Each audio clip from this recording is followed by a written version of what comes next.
Hey, Frank Paris here. And what you're looking at is the Frank Paris comedy remote control snake. This is the mechanism that I sell, which involves or it includes a remote control, which is right here.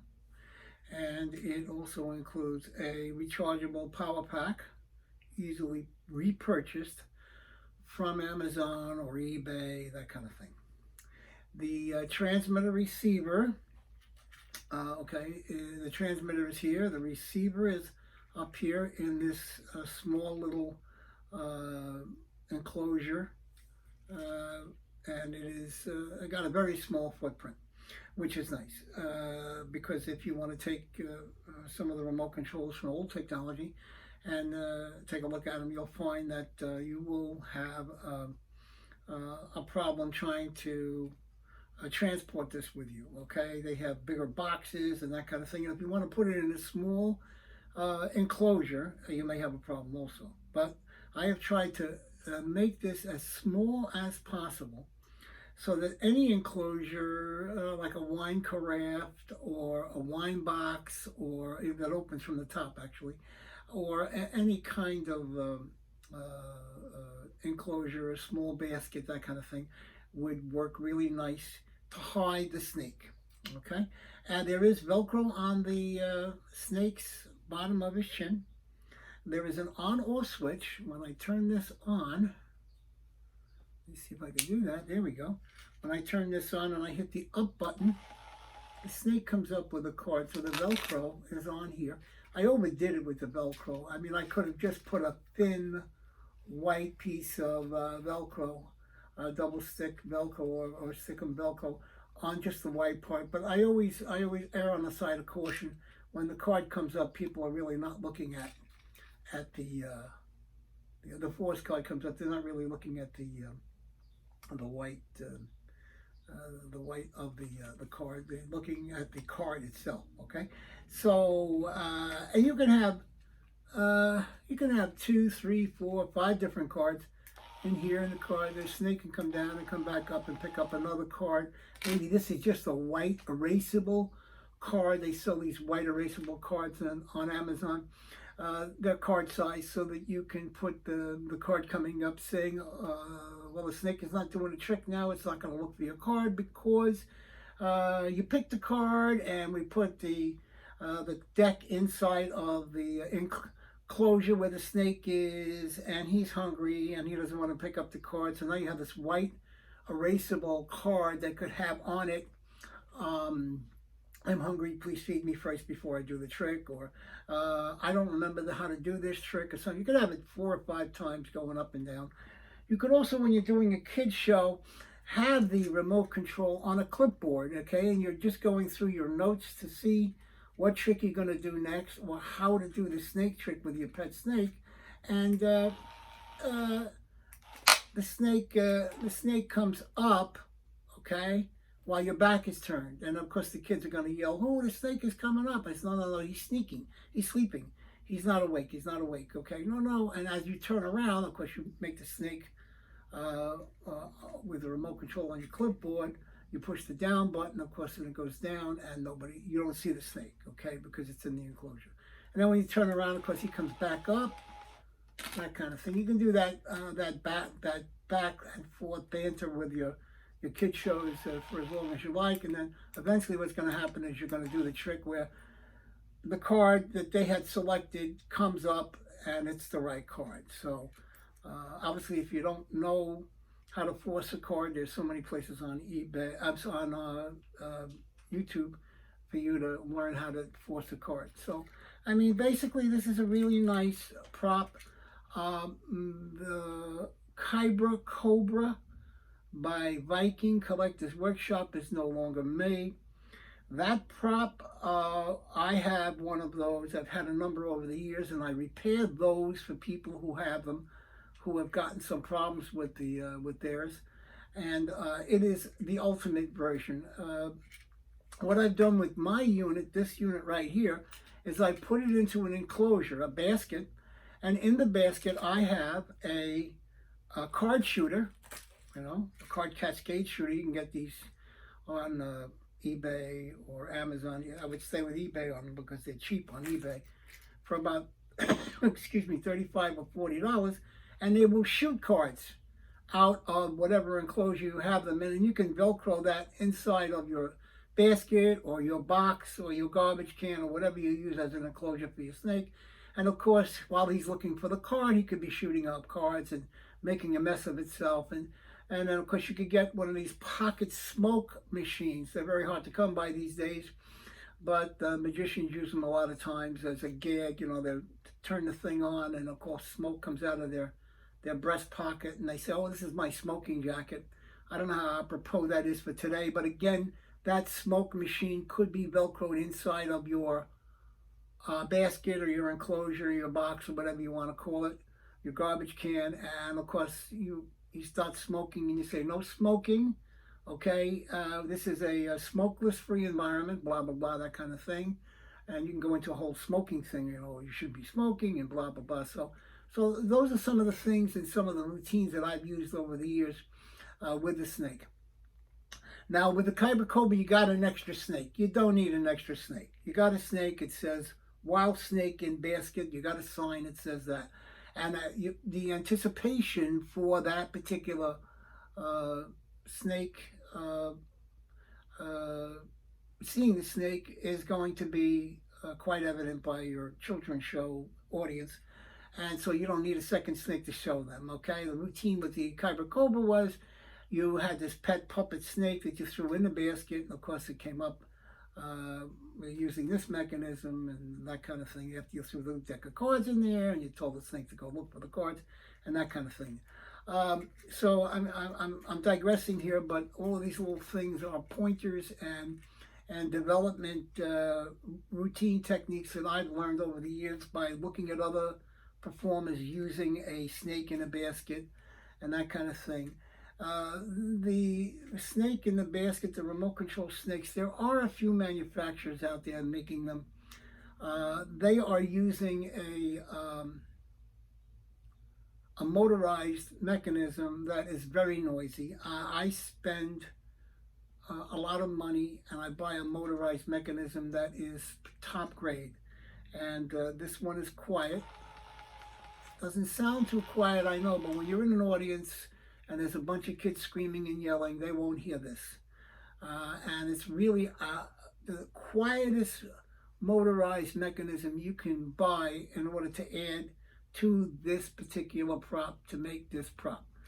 So, I mean, that being said, all of the props that I make, I have tried over the years to eliminate the issues and the problems. And if there is an issue with the mechanism, when you buy it from me, usually the first year you don't pay to have it fixed. You just pay for shipping and handling. Okay, so, and that goes for parts replacement too. Unless you've really destroyed the thing, okay? If it's a part that I can repair, I will repair it for you and send it back, and I won't charge you. If it's a part that I have to order, I may have to repair it. If you do want an extra snake, in addition to the mechanism and the snake head that's here right now, I can make you one, but it will cost you another $150.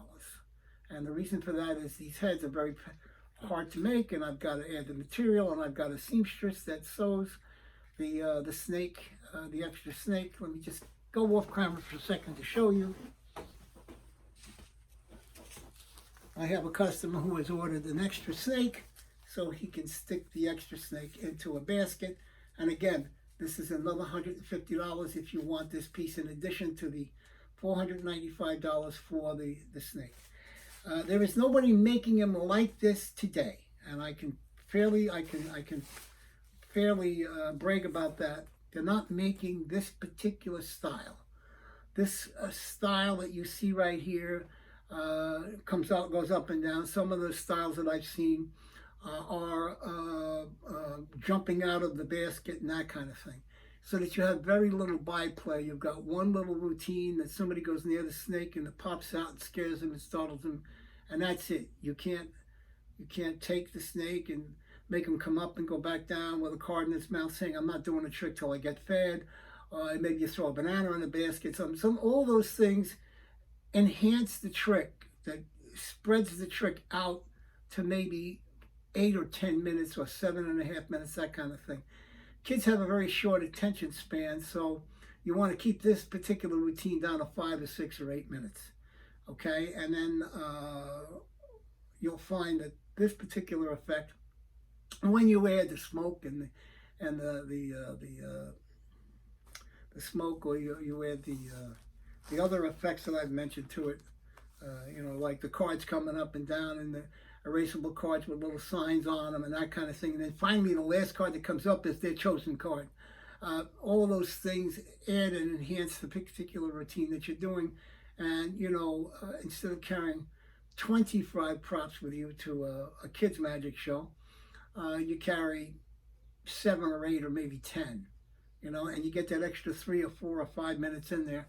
And that gives you your 1 hour show, excuse me, or your 45-minute show. My show is a 15-minute silent act. Then it's a 15-minute interaction with the children or the adults. And then there is another 15 or 20 minutes that I spend showing a couple of magic tricks, like a lapping technique for making a soul shaker vanish, which is an old school trick, or making a coin vanish, that kind of thing. So I take and I kind of put in there a silent portion with music. Then I put a portion of my magic that has interaction with mostly comedy. And then, or I can get serious too. Of late, I've been doing mentalism effects too. And then the last part is teaching them a couple little tricks, like a one-handed knot with a rope or something. All this stuff that's up on YouTube and everything. So these are all little things that enhance my shows. And these are all the things that get me to get back to that show or become a repeat performer for a particular customer. So that's it. Basically, this is the snake. It's labor intensive. You have to make the heads. You have to fashion the card tray. You have to wire up the electronics. The motor is very expensive. I mean, when I say very, I mean I can buy motors for $20. This motor costs me $130 to $150 every time I buy it. So, I mean, that's basically all I have to say about this particular effect. But if you want to have something in your act, and by the way, because of COVID-19, we can't get that close to an audience, and this thing, you don't need to be that close to an audience, okay?